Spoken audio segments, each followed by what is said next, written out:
সবুজে শোভিত এই খণ্ডচিত্র নাটোরের ঔষধি গ্রামের। এখানকারই এক কৃষক সিরাজুল ইসলাম ব্যস্ত সময় পার করছেন জমি পরিচর্যায়।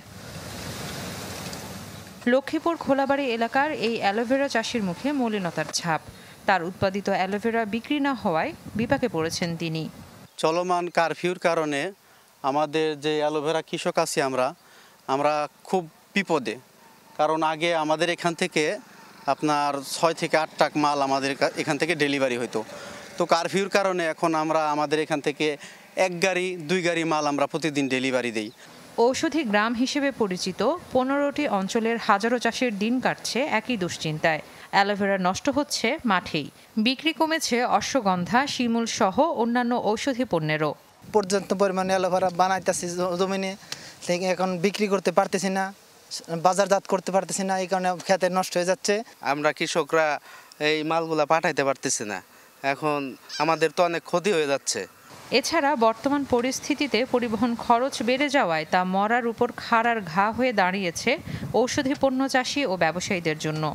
পাইকারি এবং খুচরা যে সেলগুলো হতো, প্রায় আমরা 5-6 লাখ টাকা সেল আসতো, কিন্তু বর্তমানে এমন পর্যায়ে নেমে গেছে যেটা লাখ টাকার মতো চলে আসছে। ভেষজ পণ্যগুলো আছে আমরা কুরিয়ারে দিতে পারছি না, তারা এসে আমাদের কাছ থেকে নিতে পারছে না। জেলা শহরে যেসব দোকানদারগুলো আছে, বড় বড় পাইকারি দোকানদারগুলো, এরা আসে মাল নিয়ে যায়, কিন্তু এরা আমাদের কাছে এখন এই কারফিউ থাকার কারণে এরা আসতে পারতেছে না।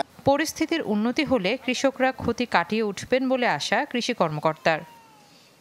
আমরা জেলা প্রশাসন থেকে সংশ্লিষ্ট ডিপার্টমেন্টের সাথে কথা বলেছি, তারা সার্বিক সহযোগিতা করছে, গাড়িগুলো যাওয়া শুরু করছে। আমার বিশ্বাস এই সাময়িক সমস্যা কিছুদিনের মধ্যে কেটে যাবার এবং কৃষকেরা তাদের যে উৎপাদিত ঔষধি পণ্য এটা দেশের বিভিন্ন অঞ্চলে বা বিভিন্ন জেলায় সরবরাহ করে তাদের ন্যায্য দাম পাবে এবং অর্থনৈতিকভাবে তারা লাভবান হবে। কৃষি সম্প্রসারণ অধিদপ্তরের তথ্য মতে নাটোর জেলা থেকে প্রতি বছর প্রায় 20 কোটি টাকার ভেষজ পণ্য বিক্রি হয়।